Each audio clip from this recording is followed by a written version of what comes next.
Salut tout le monde, je suis contente de vous retrouver aujourd'hui pour voir avec vous une petite astuce. Aujourd'hui on va parler du Stamparatus, c'est une presse à tampons by Stampin' Up et je vais vous aider à créer votre prototype ou votre guidane on va dire pour pouvoir tamponner en rond comme ici. Le Stamparatus, donc c'est ça, c'est cette presse à tampons que je vous ai déjà présenté assez rapidement. Avec des aimants, on peut maintenir correctement notre papier. Et puis, il y a plusieurs manières de l'utiliser ou plusieurs avantages. Soit tamponner de manière parfaite, soit tamponner de manière rapide. Hop, quand on a des cartes en série. Et plein d'autres petits avantages. On peut créer un tampon recto verso ou de manière en miroir, voilà, on va plutôt dire ça comme ça. On peut, comme ici, tamponner en rond. Donc, je vous expliquerai dans une prochaine vidéo comment tamponner en rond. Pour l'instant, je vais vous expliquer comment créer ce petit guidane. Comment j'ai fait? Donc, en fait, j'ai découpé ici un espèce de guide. J'ai pris un seul et même tampon pour créer cette couronne. Il s'agit de cette petite fleur qu'on va retrouver dans le set de tampons Hornet Style. Et donc en fait, cette fleur, je l'ai tamponnée au fur et à mesure, ici, pour pouvoir donner cette impression de cercle ou de couronne. Vous voyez mon motif initial, il est ici. Qu'est-ce que ça implique? Ça implique d'utiliser toujours la même taille de carré à tamponner selon le guidane. Donc bon, là c'est facile. Ces deux, ils vont ensemble. Ici, donc je l'ai découpé sur du papier blanc. Mais enfin, pour me repérer, j'ai utilisé le poinçon carré le plus grand. Il mesure approximativement 7 cm de côté. Vous voyez, le voici. Donc là, il vient de mes poinçons pyramide de carré. Ici, j'ai fait la version soft, on va dire. J'ai refait une seconde version un peu plus psychédélique, avec, vous voyez, tous ces motifs, toutes ces couronnes. Donc là, on peut faire des big couronnes avec beaucoup de motifs. Je pars toujours du même petit carré, c'est la même taille. Ils sont identiques les deux. Et donc, en fait, vous voyez, j'ai positionné ce carré en le décalant à chaque fois. Alors, il faut quand même avoir conscience que plus notre carré ici est petit, plus notre guidane en fait est petit, plus notre couronne va être petite. Et là en soi, cette fleur, qui n'est déjà pas très grande, elle mesure approximativement 2, on va dire 2 cm de long. Et c'était presque trop. Je ne sais pas si vous allez voir, mais ici il y a des endroits où à chaque fois la feuille et la fleur se chevauchent. Ici, là, à chaque fois, hop, embuté, là, hop, ici. Voilà. Donc, la couronne, elle n'est pas si grande que ça. Pour avoir un motif beaucoup plus grand, il me faut un guidane ici, beaucoup plus grand. Et donc, 7 sur 7 cm, c'est pas assez. Je pense que 10 sur 10, c'est le minimum pour faire quelque chose de correct. Donc, ici, vous avez bien compris que j'ai créé ce guidane à l'aide de mon poinçon, toujours le même. Je vais le refaire avec vous sans poinçon, juste avec une règle et un stylo. Comme ça, si vous avez la chance d'avoir les poinçons, vous allez voir que ça va être carrément plus facile. Si jamais vous n'avez pas de poinçon, mais pas de problème, vous faites comme moi, vous prenez une règle et un stylo. Et comme ça, vous aurez l'astuce pour pouvoir créer ce modèle, ce guide, de la taille que vous souhaitez. Alors, hop. Je mets ça par là. Je vais donc prendre une feuille de papier unie. Donc là, prenez une chute, une cartonnette, ce que vous voulez, ça n'a absolument pas d'importance. En ce qui me concerne, je vais être un petit peu vilaine à dire ça. J'utilise des couleurs Stampin' Up que je n'aime pas spécialement, ou du moins des anciennes que je n'utilise plus. Chacun son goût. Chacun ses goûts même. Chacun ses goûts. Donc, je vais découper un morceau de papier de 15 sur 15 cm si vous voulez, ou 15 sur 21. Ça n'a absolument pas d'importance. Vous pouvez le laisser aussi tel quel. On va venir tracer un carré de 10 sur 10 cm. Donc, essayez approximativement de le centrer. Ici, si vous voyez, hein, j'ai ces sous-mains, d'ailleurs, qui sont vendus chez Stampin' Up. Je ne sais pas si vous les avez déjà vus. Il s'agit du papier quadrillé que vous retrouvez ici, page 163 du catalogue annuel. Hein. Donc, c'est 100 feuilles, vendu 15,25 €. Voilà. Personnellement, je m'en resserre quand même plusieurs fois. Hein. Ici, je prends des notes au fur et à mesure où je fais mes tutos ou des cartes ou mes petites expériences. Il y a un côté, une face en centimètres, une face en pouces. Bon voilà, ça me permet de rentabiliser, on va dire, le papier. Donc 10 sur 10, je vais essayer de faire ça à peu près au milieu. Tac, à peu près, hein, évidemment. Alors, tac, évidemment, dès qu'on m'enlève mes repères, je suis perdue. Alors, je vais faire ça à 2,5 cm.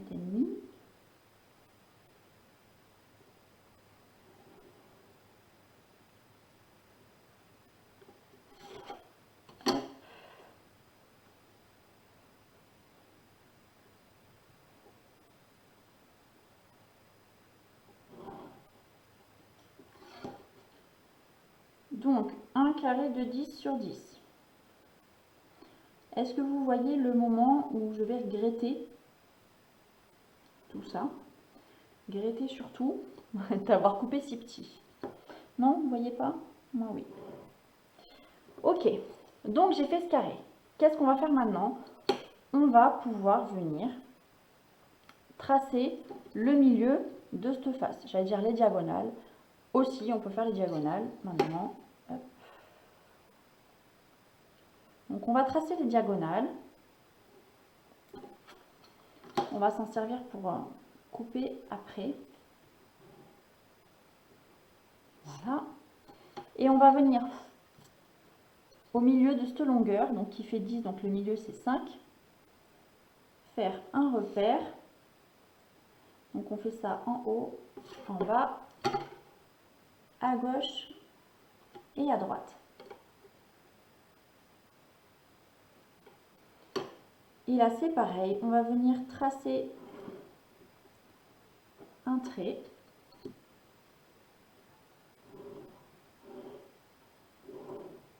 Comme ça. Donc si vous avez bien compris, ce carré, le grand carré hein, qu'on a tracé initialement au milieu, on va venir le découper et on viendra ensuite créer d'autres modèles, d'autres emporte-pièces par la suite. Donc là, je ne suis pas folle non plus, je ne vais pas prendre le ciseau, je vais faire ça au massicot. Sinon, je vais en avoir pour 3 plombes. Et puis en plus, je ne suis pas sûre que la qualité soit au rendez-vous me concernant. Donc, comment ça se passe? À l'aide ici de ma réglette, vous ne voyez pas, j'ai un petit trait sur ma lame de coupe et je vais venir l'aligner jusqu'à ce trait ici. Et donc je vais couper des 4 côtés. Donc là, je me raligne ici hein, à 2,5. Le dernier côté ensuite.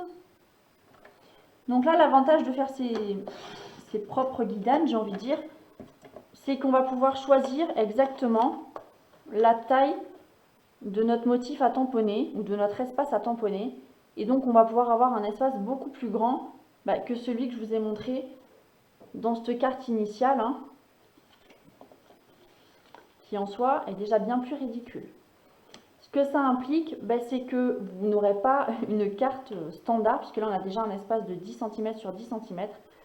Donc, votre carte risque d'être un petit peu plus grande, éventuellement carrée, ou encore large. Mais voilà, il y a peu de chances pour qu'elle rentre dans une enveloppe standard, mais vous allez voir que c'est un vrai plaisir à tamponner.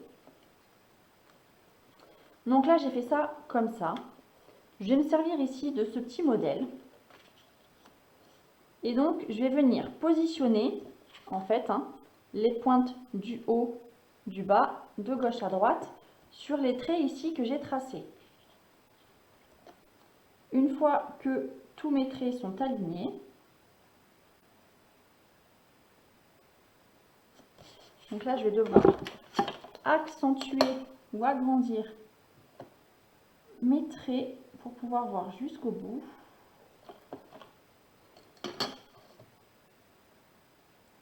C'est pas grave, j'agrandis ça jusqu'au bout.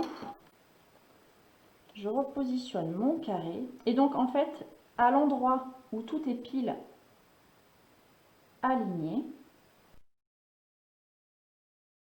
je vais venir faire des nouvelles marques. Donc là, ici, comme ça, je fais ça sur la pointe. Et là, je vais venir couper une nouvelle fois, comme ça. Vous pouvez retracer à nouveau les traits avec votre règle.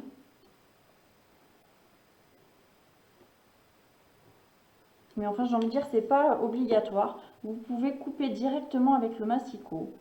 Ou alors, vous pouvez, là aussi, pour le coup, couper avec un ciseau. Il y a beaucoup moins de choses à couper, donc il y a quand même moins de risques que vous vous trompiez, que vous ne coupiez pas droit. Oups, j'ai fait un trait sur mon boulon, c'est pas grave. Et il me manque ce côté.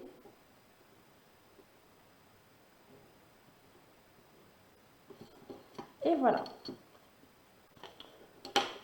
Donc, je vais le faire au ciseau cette fois.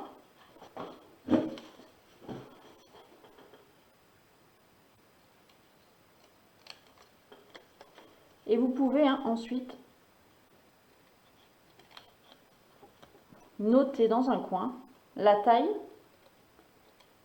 de votre modèle intérieur, on va dire, à tamponner.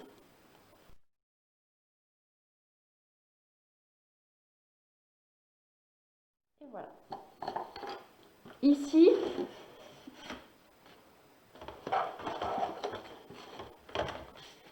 là, c'est exactement le même modèle que j'ai fait ici, en plus grand bien évidemment. Ici, vous avez vu, j'ai encore plus d'endroits à tamponner. Pour faire, il faudrait que je relie ici les diagonales ensemble et que je redécoupe un carré de la même manière. Voilà, deux fois, une fois comme ça, une fois comme ça. Je vais m'arrêter là, tamponner comme ça, c'est déjà largement suffisant pour moi. J'espère que vous avez compris en tout cas. Donc là, je vais noter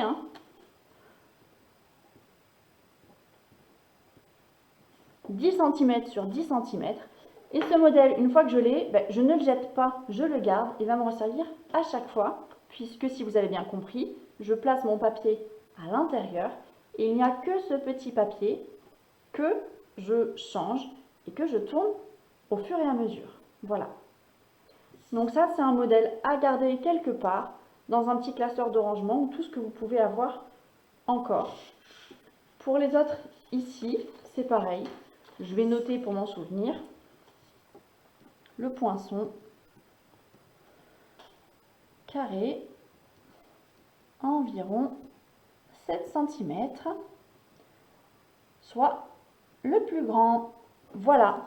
Donc vous allez voir dans les prochaines vidéos, tout vraiment dépend du motif que vous allez tamponner. Plus vous allez tamponner un grand motif, plus il va vous falloir ici une base assez grande pour que votre motif puisse se voir entièrement. Si là, j'avais voulu insérer par exemple cette fleur, alors j'aurais pu, mais pas dans la longueur puisque vous voyez, elle prend déjà tout cet espace. Je peux éventuellement la positionner comme ça.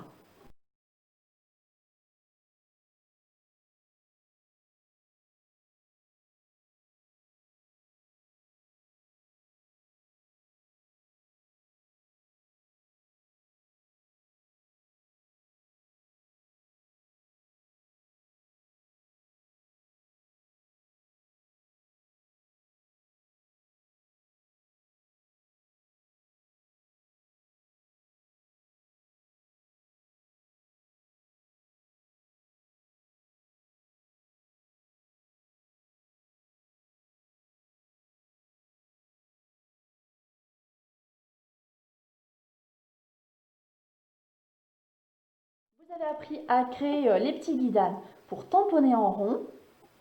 On se retrouve très bientôt pour faire une carte ensemble. Ciao, ciao!